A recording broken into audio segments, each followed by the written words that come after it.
എല്ലാ കൂട്ടുകാർക്കും മനി അൺമീലോട്ട് സ്വാഗതം. അപ്പോൾ ഇന്നത്തെ റെസിപ്പി കയ്പ്പയ്ക്ക ഉപയോഗിച്ചുകൊണ്ടുള്ളൊരു നാടൻ കറിയാണ്. എങ്ങനെ തയ്യാറാക്കി എടുക്കണമെന്ന് നമുക്ക് നോക്കാം. കയ്പ്പയ്ക്ക ചെറിയ കഷ്ണങ്ങളാക്കി ഇതുപോലെ മുറിച്ചെടുക്കുക. കുരുവൊക്കെ നീക്കം ചെയ്യണം. എന്നിട്ട് ചെറിയ ചെറിയ കഷ്ണങ്ങളാക്കി മുറിച്ച് മാറ്റി വയ്ക്കാം. അപ്പോൾ അതിവിടെ റെഡി ആയിട്ടുണ്ട്. ഇനി വേണ്ടതിനാവശ്യമായൊരു മസാലക്കൂട്ട് തയ്യാറാക്കാനാണ്. എരിവിനനുസരിച്ച് ഒരു 4-5 വറ്റൽമുളക് എടുക്കാം. 1 ടീസ്പൂൺ നിലക്കടല, 1/2 ടീസ്പൂൺ ജീരകം, 1/4 ടീസ്പൂൺ അളവിൽ കുരുമുളക്, 2 ടീസ്പൂൺ അളവിൽ കൊത്തമല്ലി, 2 ടീസ്പൂൺ അളവിൽ കടലപ്പരിപ്പ്. ഇത്രയാണ് ഇതിലെടുത്തിട്ടുള്ളത്. ഇത് നല്ല പൊൻനിറമാവണ വരെ നന്നായി ഒന്ന് വറുത്തെടുക്കണം. ഒരുപാട് നേരം ഇട്ട് വറുത്ത് കരിയിപ്പിക്കാൻ പാടില്ല കേട്ടോ.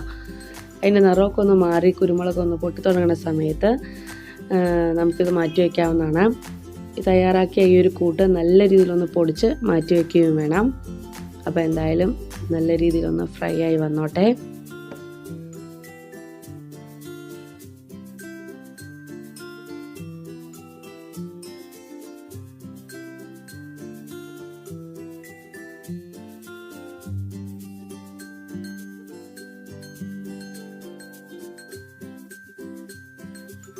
അപ്പോൾ ഇതാ നമ്മളുടെ നന്നായി ഫ്രൈ ആയി വന്നിട്ടുണ്ട്. അപ്പോൾ എന്തായാലും ഇത് ചൂടാറിയ ശേഷം ഇതിനെ മിക്സിയിലിട്ട് നന്നായി ഒന്ന് പൊടിച്ചെടുക്കണം. ഇനി നമുക്ക് ഇവിടെ ചീഞ്ചട്ടിയിൽ 2 ടീസ്പൂൺ അളവിൽ വെളിച്ചെണ്ണ ചേർത്ത് കൊടുത്തിട്ടുണ്ട്. 1 ടീസ്പൂൺ കടുക് ചേർത്ത് കൊടുക്കാം. കടുകൊക്കെ ഒന്ന് നന്നായി ഒന്ന് പൊട്ടി വന്നോട്ടെ. കടുക് പൊട്ടി തുടങ്ങിയാൽ നമ്മൾ ചെറിയ കഷ്ണങ്ങളാക്കി മുറിച്ച് വെച്ചിട്ടുള്ള കയ്പ്പയ്ക്ക നമുക്ക് ചേർത്ത് കൊടുക്കാവുന്നതാണ്. അപ്പോൾ ഇതാ കടുകൊക്കെ നന്നായി പൊട്ടി വന്നിട്ടുണ്ട്. അപ്പോൾ ഇനി കയ്പ്പയ്ക്ക ചേർത്ത് കൊടുക്കാം. കയ്പ്പയ്ക്ക എണ്ണയിൽ കിടന്ന് നന്നായി ഒന്ന് വഴറ്റിയെടുക്കണം. നല്ല രീതിയിലൊന്ന് ഫ്രൈ ആയി വന്നോട്ടെ.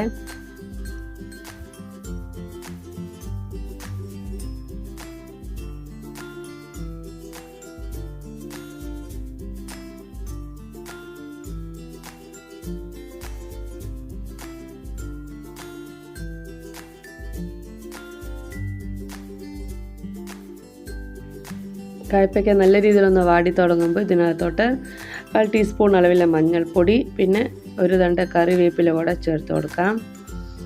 എല്ലാം എണ്ണയിൽ കിടന്ന് നന്നായിട്ടൊന്ന് വഴറ്റി കൊടുക്കാവേ.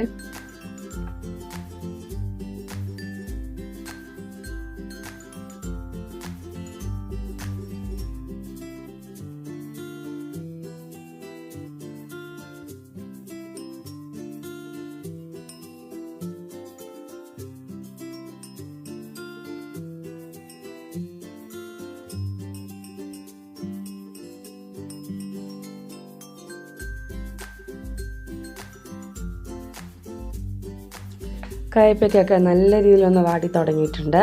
ഇനി ഒരു ചെറുനാരങ്ങ വലുപ്പത്തിലുള്ളൊരു വാളൻപുളി എടുത്തിട്ടുണ്ട്. നല്ല രീതിയിൽ പിഴിഞ്ഞെടുക്കാം. പുളി നമുക്ക് ചേർത്ത് കൊടുക്കാം. പുളി ചേർത്തതിനോടൊപ്പം തന്നെ 1 കപ്പ് അളവിലെ വെള്ളം കൂടെ ചേർത്ത് കൊടുക്കുന്നുണ്ട്. ഇനി ഇത് നന്നായി ഒന്ന് തിളച്ച് വന്നാൽ മാത്രം മതിയാവും. അപ്പോൾ തിള വരുന്ന വരെ ജസ്റ്റ് ഒന്ന് വെയിറ്റ് ചെയ്യാം.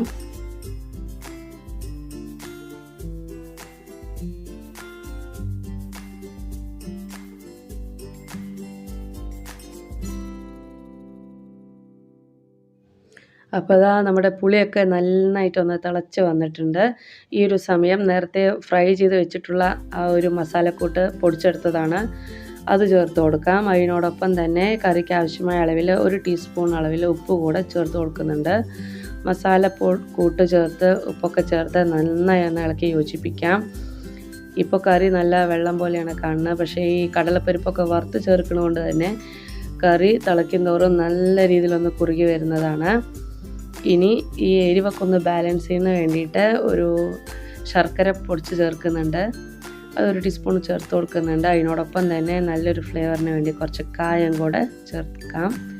അപ്പോൾ എല്ലാം കൂടെ നല്ല രീതിയിലൊന്ന് മിക്സ് ചെയ്ത് കൊടുക്കാം. ഇനി ഒരു അടച്ച് വെച്ചിട്ടൊരു 10 മിനിറ്റ് നേരം കൂടെ ഒന്ന് തിളപ്പിച്ചെടുക്കാവുന്നതാണ്. കയ്പ്പയ്ക്കൊക്കെ നന്നായി ഒന്ന് വെന്ത് വരും. മസാലയൊക്കെ അതിനകത്തോട്ട് നല്ല രീതിയിലൊന്ന് പിടിക്കും. അപ്പോൾ കറിയൊക്കെ ഒന്ന് കുറുകി വരട്ടെ. അതുവരെ ഒരു 10 മിനിറ്റ് വേവിച്ചെടുക്കാം.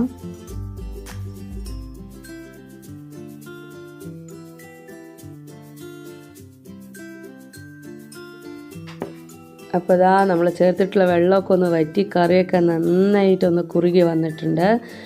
ഇതിന് മുകളിലായിട്ട് സ്വല്പം കറിവേപ്പില കൂടെ ചേർത്ത് കൊടുക്കാവുന്നതാണ്. ടേസ്റ്റ് ഉപ്പൊക്കെ ഈ ഒരു സമയം ടേസ്റ്റ് നോക്കാവുന്നതാണ്. നല്ല രുചിയാണ്. നല്ല ചൂട് ചോറിനോടൊപ്പമൊക്കെ കഴിക്കാൻ പറ്റിയ നല്ല ഒന്നാം തരം കയ്പ്പയ്ക്ക കറിയാണ്. അപ്പോൾ എല്ലാവരും ഇതുപോലൊരു നാടൻ കറി ട്രൈ ചെയ്ത് നോക്കുക. നിങ്ങൾക്ക് ഇഷ്ടമാവും. വീഡിയോ ഇഷ്ടമായി കാണുമെന്ന് വിചാരിക്കണോ? വീഡിയോ ഇഷ്ടമായി ലൈക്ക് ചെയ്യുക, ഷെയർ ചെയ്യുക, സബ്സ്ക്രൈബ് ചെയ്ത് സപ്പോർട്ട് ചെയ്യാനും മറക്കരുത്. Thanks for watching.